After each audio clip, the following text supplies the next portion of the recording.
आज मूलाष्टमी श्रीमंदिर में अनुष्ठित हेब सहस्र कुंभाभिषेक नीति श्रीक्षेत्र अधिष्ठात्री माँ विमला पीठरे आज आरंभ हो षोडश दिनात्मक पूजा। यह अवसर में श्रीमंदिर में पालित हेब दुर्गा माधव उपासना गजपति श्रीनगर में आज श्रोत्रिय ब्राह्मण को वरण कर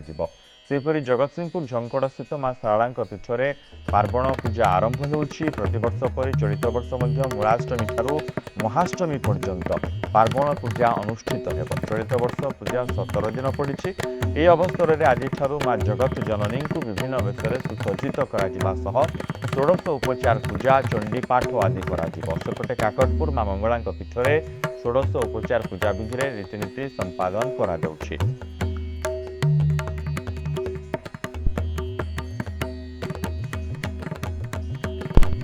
अनाथली तो ये जाऊँगी कि पुओ को मेडिकल नहीं जाऊँगी तो ऑब्वियसली मु दर्शन करके जाऊँगी तांकर आशीर्वाद पाइबा पई और एटा भी विश्वास प्रथम रोची सेटा मु कहबी जे एटा मोर लक मोर आज ही जीवन था मेडिकल आज देखाला ईशा मंगलवार माँ को उपवास मु आज ओषा करजी ने माँ को दर्शन पई आसी बहुत खुशी लागुची आज 16 पूजा होउची। हां नाही कहीं सेमतिया परिस्थिति एबे मोर रोड एक्सीडेंट हेतिला मु पूरा मरिया परिस्थिति हेतली से माँ को दयारु भलो हेकी करछि ना ये भी आशा रखी नथिले जे मु आ भलो हेकी करी मु जे कोनसी मानसिक करे माँ मोर पूर्ण करी दियंती आउ प्रति वर्ष एठी आसीकिना माँ को सुंदर दुसंती माँ को दर्शन करिकिना बहुत मो भाग्यशाली प्रति वर्ष आसु बहुत खुशी लगे मंदिर आसी माँ को दर्शन करिकिना गला बहुत बहुत सुंदर जहाँ कल्पना करी हुए आश्विन मासर जो 16 दिनात्मक पूजा मूलाष्टमी रु महाष्टमी पर्यंत ये जो पूजा नीति रे माँ को 2 थर मार्जना करा जाए दिन थे बेश हे पुणी राति थे बेश हे एवं यही 16 दिन में माँ जो विभिन्न प्रकार नीति बेश अच्छी अच्छी कलाकली नालीकली काती खपर तीर प्रमाण एवं सिंह बाहिनी एवं महिषामर्दिनी महाअष्टमी बेश ये बेश एवं यही बेश को देखापी हजार हजार संख्यार भक्त माँ पाखक आसी था।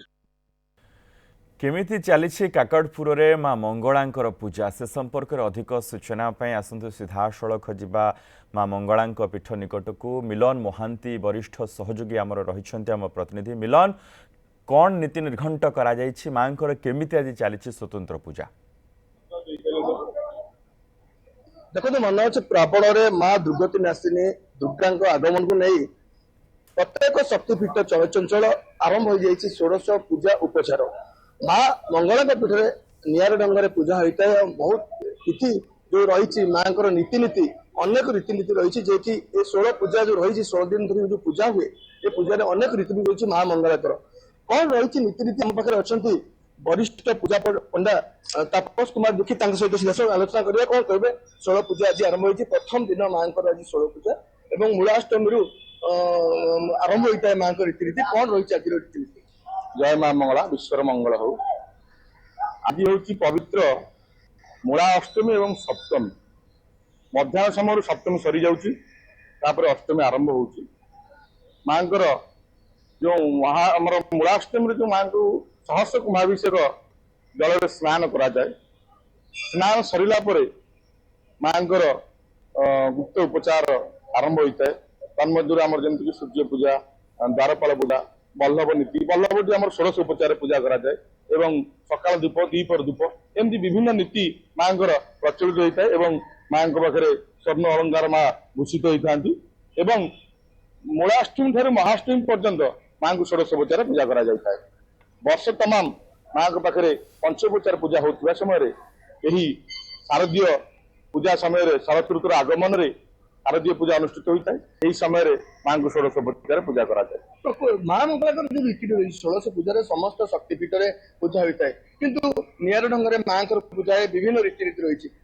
कौन कर देखो सूर्य पूजा सरला द्वारपाल पूजा कौन सी जगह द्वारपाल पूजा हुए कि न हुए मुझे जाने कि माँ द्वारपाल पूजा हुए कलश पूजा हुए जो कलश स्थापना कराए प्रभु गणेश महाराज को कलश पूजा कराए माँ बल्लभ जो भोग लगी है विभिन्न पात्र रूपा तंबा विभिन्न प्रकार पात्र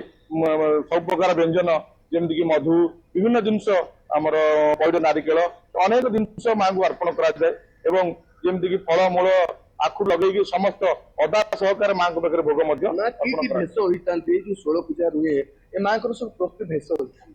ଦେଖନ୍ତୁ ଆମର ନବପତ୍ରିକା ଠାରୁ ଯାହାକି ଆମେ ନବରାତ୍ର କହୁଛେ ଆମେ ଯାହାକୁ ନବପତ୍ରିକା ଠାରୁ ମାଙ୍କର ବେଶ ବଢିଥାଏ, ଭୁଜ ଲାଗି ହୋଇଥାଏ, ପାଦ ପଦ୍ମ ଲାଗି ହୋଇଥାଏ। ଯେମିତିକି ଆମର ନାଲିକଲି ବେଶ, କଳାକଲି ବେଶ, ମାଙ୍କର କାର୍ତ୍ତିକ ପର ତିରକମାଣ, ମହାସପ୍ତମୀରେ ମାଙ୍କର ସିଂହବାହିନୀ ବେଶ, ଯୋଉ ସିଂହ ଉପରେ ବସି ମା ମହିଷାସୁରକୁ ଠାବ କରିଥାନ୍ତି ତାର ଯୋଉ ସ୍ୱରୂପଟା ଅର୍ପଣ କରାଯାଇଥାଏ, ସମସ୍ତେ ଦର୍ଶନ କରିଥାନ୍ତି। ଏବଂ ମହାଅଷ୍ଟମୀ ଯୋଉଦିନ ମାଙ୍କର ମହିଷାମର୍ଦ୍ଦିନୀ ବେଶ ମଧ୍ୟରାତ୍ରି ସନ୍ଧି ପୂଜା କରାଯାଇକି ମହାଅଷ୍ଟମୀ ଆମର ସମାପନ କରାଯାଇଥାଏ ହଉଛି ଷୋଡଶ ଉପଚାର। ନିଶ୍ଚିତ ଉପରେ ମନ ଶୁଣୁଥିଲେ ମାଙ୍କର ଅନେକ ରୀତିନୀତି ଆଜିଠାରୁ ହିଁ ଆରମ୍ଭ ହବ ଏବଂ ଷୋଳ ପୂଜା ପର୍ଯ୍ୟନ୍ତ ମାଙ୍କର ରୀତିନୀତି ହବ। ପ୍ରତ୍ୟେକ ଦିନ ମାଙ୍କର ନିଆରା ଢଙ୍ଗରେ ପୂଜା ଅର୍ଚ୍ଚନା କରାଯିବ, ଯାହା କୁହାଯାଉଛି ସକାଳ ଧୂପ ଏବଂ ଦ୍ୱିପହର ଧୂପ ସହିତ ବିଭିନ୍ନ ପ୍ରକାର ପୂଜା ଅର୍ଚ୍ଚନା କରାଯିବା ପରେ ମାଙ୍କର ଶେଷ ଯୋଉ ପୂଜା ରହିବ ତାପରେ ପହଡି ପଡିଥାଏ। ପ୍ରତ୍ୟେକ ଦିନ ସେଇ ପ୍ରକାର ପୂଜା ଆରମ୍ଭ କରାଯିବ ଏବଂ ସବୁଠୁ ବଡ କଥା ହଉଛି ନବରାତ୍ରିରେ ଯୋଉ ମାଙ୍କର 4ଟି ବେଶ କରାଯିବ ସେ ବେଶ ପାଇଁ ଶ୍ରଦ୍ଧାଳୁଙ୍କର ନାହିଁ ନଥିବା ଭିଡ ଦେଖିବାକୁ ମିଳେ ମା ମଙ୍ଗଳା ମନ୍ଦିରରେ। ନିଶ୍ଚିତ ଭାବେ କହିପାରିବା ଏଇ ଯୋଉ ଶ୍ରାବଣରେ ମାଙ୍କୁ ଦର୍ଶନ କଲେ ଅନେକ ପୁଣ୍ୟ କୋଟିଜନ୍ମ ମନେ ପୁଣ୍ୟ ମିଳିଥାଏ ବୋଲି ଅନେକ ଭକ୍ତମାନେ କହିଥାନ୍ତି। ସେଥିପାଇଁ ଭକ୍ତଙ୍କର ଧୀରେ ଧୀରେ ଭିଡ